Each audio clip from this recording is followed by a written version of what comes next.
उन क्षेत्रों में जहां मैं पदयात्रा के जरिए नहीं पहुंच पाया हूं, वहां पर हम लोग गाड़ी से जाकर जन सुराज प्रतिघोष सभा के तहत लोगों को जन सुराज के बारे में, जन सुराज की परिकल्पना, इसकी सोच, इस प्रयास के बारे में छोटी सभाओं के जरिए बताने का प्रयास कर रहे हैं।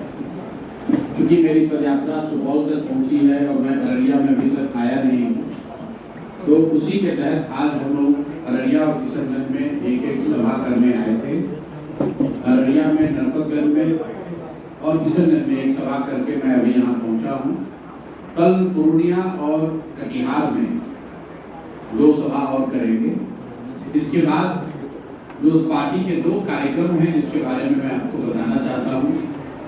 11 मई से जन सुराज पार्टी की ओर से, जन सुराज परिवार से जुड़े हुए सभी सदस्यों की ओर से 3 बड़े मुद्दे जो पिछले 4-5 सालों से बिहार के सामाजिक राजनीतिक चर्चा के केंद्र में रहे हैं, उन 3 बड़े मुद्दों पर जन सुराज एक व्यापक राज्यव्यापी जन अभियान शुरू कर रहा है, जिसके तहत 1 करोड़ लोगों से हम लोग जाकर मिलेंगे और उनसे उन 3 बातों को साझा करेंगे और उन बातों पर उनकी सहमति, उनका हस्ताक्षर लिया जाएगा। 3 मुद्दे क्या हैं वो मैं आपसे साझा कर देता हूँ। पहला मुद्दा है जातीय जनगणना, जिसके नाम पर पिछले 3-4 साल से इतनी राजनीति हुई है, जातीय उन्माद को बढ़ाने की कोशिश की गई, राजनीतिक रोटी सेकने का प्रयास किया गया। हम लोग ये दिखाना चाहते हैं कि कैसे जातीय जनगणना का उपयोग सिर्फ और सिर्फ राजनीतिक मकसद से बिहार जैसे राज्य में किया जा रहा है।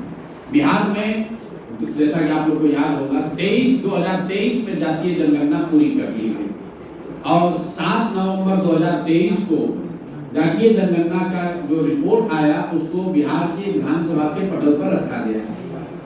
उसमें एक बात जो खुलकर सामने आई कि पिछले 30-35 साल से सामाजिक न्याय और समाजवाद की राजनीति करने का दावा करने वाले लोगों की सरकार रहने के बावजूद समाज के दलित, महादलित, अति पिछड़ा, मुस्लिम समाज के जो लोग हैं, आज भी उनकी स्थिति वही है जो 35 वर्ष से पहले थी।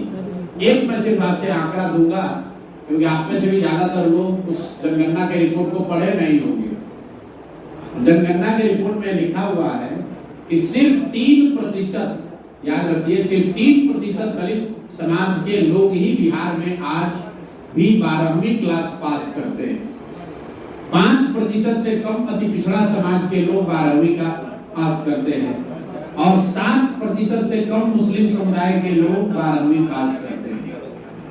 जनगणना हो गई, रिपोर्ट आ गया, लेकिन उसके बाद उस पर कोई कार्रवाई नहीं हुई। जो हम लोग हमेशा करते हैं कि जनगणना होने से कुछ सुधार नहीं होगा, जब तक जनगणना के आधार पर कोई कार्रवाई नहीं होगी तब तक सुधार नहीं हो सकता है।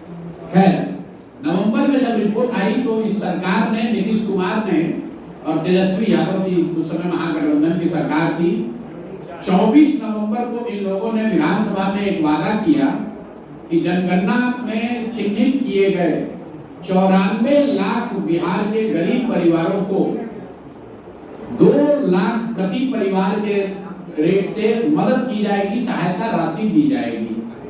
अब 2 बरस उस बात को बीत गए, अभी तक बिहार में मेरी जानकारी के मुताबिक एक भी ऐसा परिवार नहीं है जिसको 1 रुपया भी इन लोगों ने दिया हो।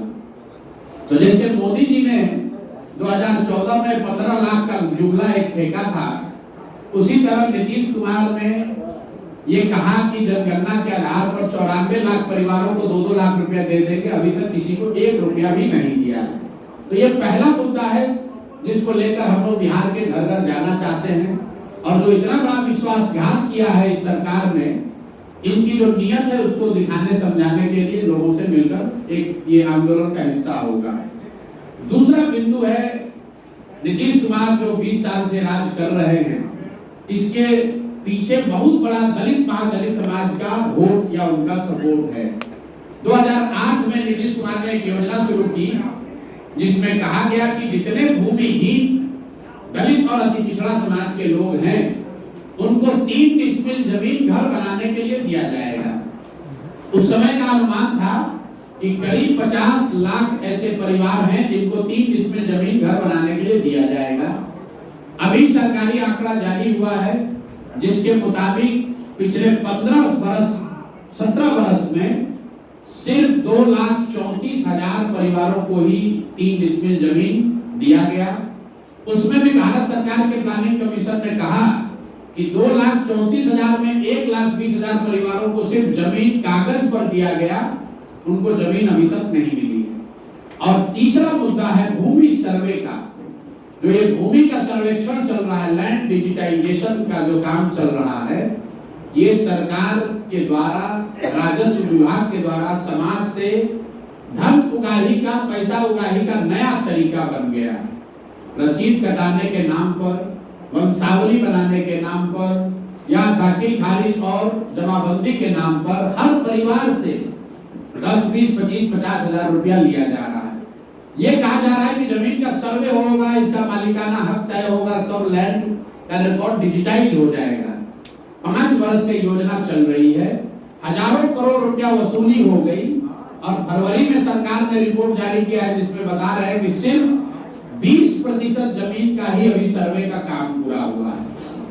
तो इन तीनों मुद्दों पर 94 लाख परिवारों को 2 लाख रुपया देने का जो वादा किया गया था उसका क्या हुआ? 50 लाख दलित अति पिछड़ा समाज, भूमिहीन परिवारों को जो 3 डिसमिल जमीन देनी थी उसका क्या हुआ? और जो भूमि सर्वे में धन उगाही भ्रष्टाचार हो रहा है, इस पर इन तीनों मुद्दों को लेकर जन सुराज एक